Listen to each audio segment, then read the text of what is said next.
Hello and welcome to today's video. We are now in Kharkiv in Ukraine. This is Silvia who's with me. We have just been, there's six of us volunteers working for this foundation, Fundacja Zmieniamy Życie, and we were taking supplies to places which are close to the front line in the Kharkiv and Donetsk oblasts. Now, so Silvia's been here for some time. So Silvia, how did you end up here? How did you come here? Why are you here? Well, I came here to help, and I'm here since August now. So I've been here for quite some time and done a lot of different things in the time. Okay, so how do you feel about what's happening in general? Well, I mean, it's a sad thing that it's happening at all. So, but we have to do what we can to manage it in any way possible. Yeah. So what about where we did? Now, how could you describe the route? So we started off here in Kharkiv, and then, well, where did we go? First we went to Kupiansk, and we distributed aid, so food, parcels, and blankets. And then we did the whole front line on the east side of the Oskil River, down the villages, where the roads are really, really bad. So it's difficult to get there.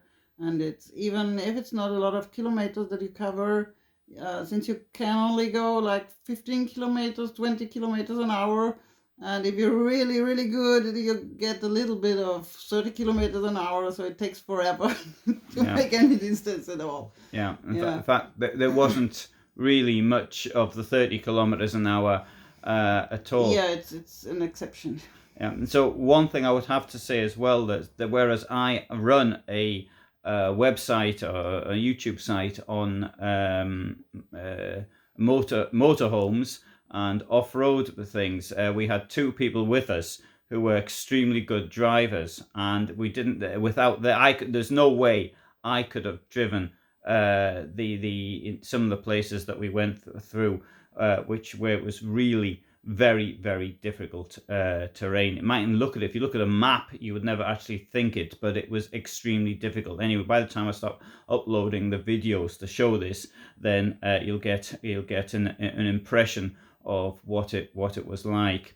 One thing, because of the military situation, I'm always careful of anything that I upload, and if there's any risk of identifying any potential targets or something like that for the enemy, then I won't actually do it. So what for you were the highlights of the trip? What would you say? I mean, to me, that crossing of the river across the pontoon bridge was one, but it was the entry, they having to go down the hill with a very bad road, you mean? Yeah. That's a catastrophic one. Yeah. So and not only that, you see a normal traffic going down these roads all the time. So once from Kupiansk, we went a village. Mm-hmm. Where there was somebody who the thing is, okay, this is an aid organization, but we have to know where to go, and we go because we know of people who are going to be there. And we delivered to somebody who we knew, but then we delivered to everybody else at the same time. Yeah, it's always like this. You just find one person, and then the others that are living in the village are coming too, or the one person you find is showing you where the others are, because it's like in most of the villages there's nobody left, because there's no water, there's no electricity, there's no gas, there's nothing. The houses are destroyed. You can't live there, so there's nobody left. Mm-hmm. And normally you try to find a dog, because then there's humans in the vicinity. So and then you go from there. Yeah, and on the subject of dogs, we also took some dog food with us. In fact, we had quite a lot of dog food with us.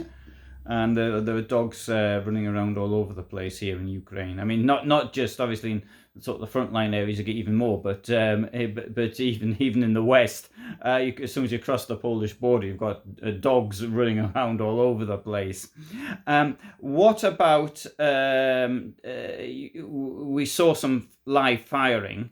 Did you? Yeah, that was interesting. Yeah, it was curious because the weapon itself was an SPG-9. Yeah, SPG-9, which was developed in 1962, and as I subsequently found out, is not in the Ukrainian army's armory, and so therefore, Yeah, well, you think opposite? You think it is? Look, I had a quick look. It looked very much like it, but there are several different types that look very much like it, and I'm no expert on this. No, so you know, it was a recoilless gun. Yeah. Yeah. So it was. I mean, I assumed it was an SPG-9. I'll do a separate video on this, and developed in 1962, and I presumed that they were captured stock. But it could be, but then where do you take the ammunition from? Yeah. So, yeah. I mean, sadly, we don't have video. No, for obvious reasons. Yes, for obvious reasons. I mean, we could have actually videoed it, but this isn't the sort of thing you want to start doing. Yeah. So. And we also saw a T-62, developed in the same year, 1962. And that was moving. We've got photographs of that. We've got a film of that with permission. Yeah. There was that, and we also saw some at the distance. We saw artillery or something as well, but it wasn't all that clear. Yeah, it wasn't clear exactly what's happening. Yeah. So, what about where we spent the night? Without saying, Lyman. Saying the location, of course. But Lyman's all right. Yeah, you can say that. Yeah. And how did you find Lyman, or Lyman? I don't know pronunciation. Yeah, well, it's destroyed more or less. I mean, there's a real big destruction there. Yeah. Now, Lyman was captured on the 29th of May 1982, sorry. 29th of May 1982 is a date which means something to me. Sorry, 29th of May 2022. And, that was another war, the Falklands War. The 29th of May 2022. And so I was still in Ukraine at the time it was captured, because that was the time of when the Putin had decided that he couldn't advance, he couldn't capture Kiev, so the forces were moved to the Donbass, and so this was this Donbass attack, and it was liberated on this offensive which started, if I remember right, 9th of September 2022, this year, and Lyman was the final place. Effectively it was liberated on the 1st of October of this year, but the city was important because it was a railway hub. And the enemy largely uses the railway for delivering supplies, and so Lyman was this 22,000, I think, people lived there before the enemy attacked, and now there's 5,000 people according to what we were told then. Yeah. How about, what did you think of the environment in Lyman? Yeah, well, I mean, it's destroyed. Yeah, it's destroyed. What do you want to say? There are people still there. I mean, the destruction is. There was a lot of fighting there, so it's no wonder that it's really destroyed. So. Yeah, and unfortunately the weather wasn't all that good. It was pouring with rain when we got there, and not only that, it was somewhat difficult with the accommodation arrangements and all the rest of it, and we didn't even have all of our equipment with us, so we weren't expecting to be there. So anyway, so the full story of this will come out later. From Lyman we went to Sloviansk. And so what do you think of Sloviansk? Yeah, that's a pretty good city. I mean, you'll find everything that you need there. Yeah, no, it's close to the front line. It was known because of the battles in 2014 with the when the Russian army and terrorists actually captured it then, and but yeah, I thought it was very curious. This place I heard so much about, the Ukrainian army base in Sloviansk, is noted for being the headquarters and probably the target of what the enemy was trying to reach in the offensive in May of Yeah, this at the year. moment it's more Kramatorsk that is really like a base. So Yeah, there is, yeah, Sloviansk. I but wouldn't say. I but it don't was know that. relatively intact. I mean, there was damage there, but Yeah, it no, wasn't no, too bad. not a lot. No, no, And no. I thought it was really. I mean, it doesn't look a very interesting place. So it won't look when the photographs, when the film comes up. But I thought it was an interesting place to be. Now from there, what we did, I thought it was particularly interesting the journey when we had to cross the river, the Severodonetsk, Mm-hmm. and the pontoon bridges, I mean the damage of these bridges which have been destroyed, and the river itself is Yeah, pretty large. yeah, It's not one. I mean, it's one of these rivers that sort of grows very quickly, and very wide in places. And that crossing it, to me, that was one of the highlights. Even though the crossing itself was difficult. I mean, it wasn't in the road. The road ends, and then yeah. you've got to Well, go down the in this bank. case, you even had one car that got off the pontoon bridge and was lying in the water, Yes, half underwater, because yes, yeah. yeah. And but it wasn't the only place that we had crossed this river. We had two more crossings of the river, and Mm. at Izium, for example. Now Izium was the scene of battles in when was it, September of 2022. So the town is, how do you describe the town? Izium. Very destroyed. Yeah.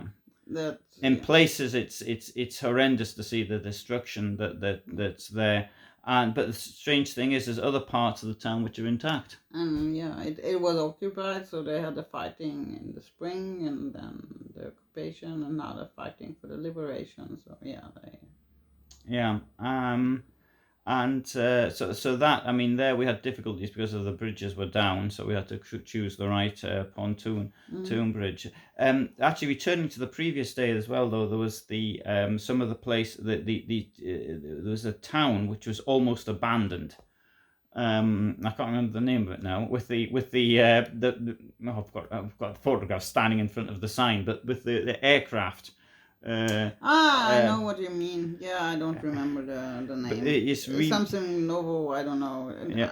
Directly after Kupiansk, there was. Yes, Yeah. yes, it was from Kupian, and the it's so odd though to see this place where there must have been what, maybe 5,000 people, and it's abandoned. I mean, almost entirely. I think I saw two people there.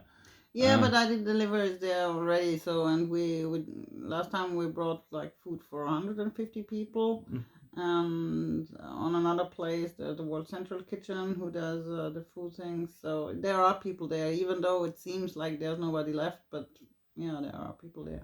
Yeah, and these people are almost entirely dependent now on assistance from outside because there's no way that anybody can actually work. Lots of these people based on agricultural. Or a place like that, though, it was Yeah. some factory. I don't know what, but And you can't work. You don't get money. You can't buy things. yeah. There is nearly anything to buy anyway. And you know, I mean, on the one bridge that we were, that's a place.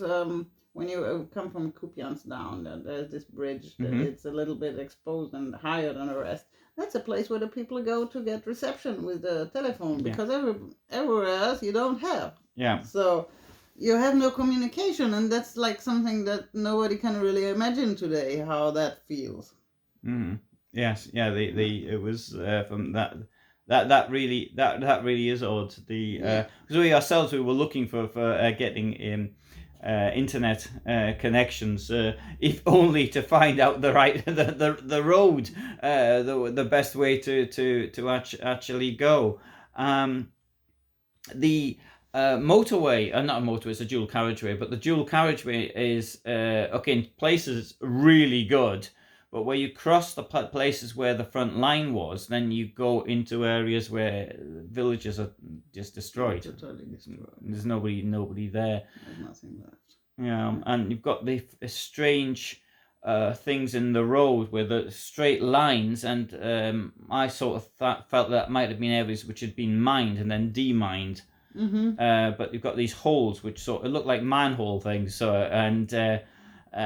it makes you slow down a great deal. I mean, you're in first gear when you drive through, but you can't actually drive through it. But that's something which is quite odd. And in other places, again, because the bridges were destroyed, so you're on a big road, like a dual carriageway, and suddenly you have to go down a lane which might even have not even a hard surface on it, and to get over a railway line, for example. So, what would you say were the highlights of the trip for you? Yeah, there were different ones. Like always, it's talking to the people and seeing how they are feeling and how they are experiencing the things. That's the most important, I think. Yeah, it was one thing in Lyman where we actually made that delivery, and the people were very. We were told where to go to do it. There was a person in charge of the social care, and so we went to her, and we found where. In fact, the police took us there, and where we put everything out, and then people just came gathered. Yeah. That was really nice. But I have to say, it was one of the other villages where we were when there was one lady just sort of walking past, and I gave her some, and then she put her arms around me, and she was crying, and then she was blessing me, and it was. I presume she's about 70 or something like that, but that is. Yeah, some get very emotional. Yeah. And this is what it's all about, because the food will be gone. If you give somebody a food today, it'll be gone tomorrow. But what we're trying to do is to give them hope, that show people that they're not forgotten. This is the whole point of doing something like this. Yes. It's the it's called We Change Life. Is the name of the in Polish, and it's giving people hope that they're not forgotten, that other people care for them, that people are prepared to come from other countries, from Austria, from Poland. Okay, I wasn't United Kingdom really, I suppose in my case, but to actually do things for them and to show them that we want to help them. And this is what was really important amongst of everything. That's what I hear again and again, also from the many Ukrainians I'm working with here in Kharkiv, that it's not so much the work that you do as a foreigner. It's just that you are here at all, and that Ukraine isn't forgotten by the rest of the world. So that's what's more very important. Yeah. So this is now Silvia's based here in Kharkiv, and if anybody else were coming here, you'd be happy to show them around. Yeah, I could do that. Yeah. And so if you there will be details of how to contact Silvia below, and then obviously I presume I'm coming back here, and I'm going somewhere else now, but a video of which will appear once I've actually been there, and hopefully come back. But that will be at a different time. But if you want to contact with Silvia, then please see the thing below. But from me and Silvia in Kharkiv, Ukraine, thanks for watching. Bye.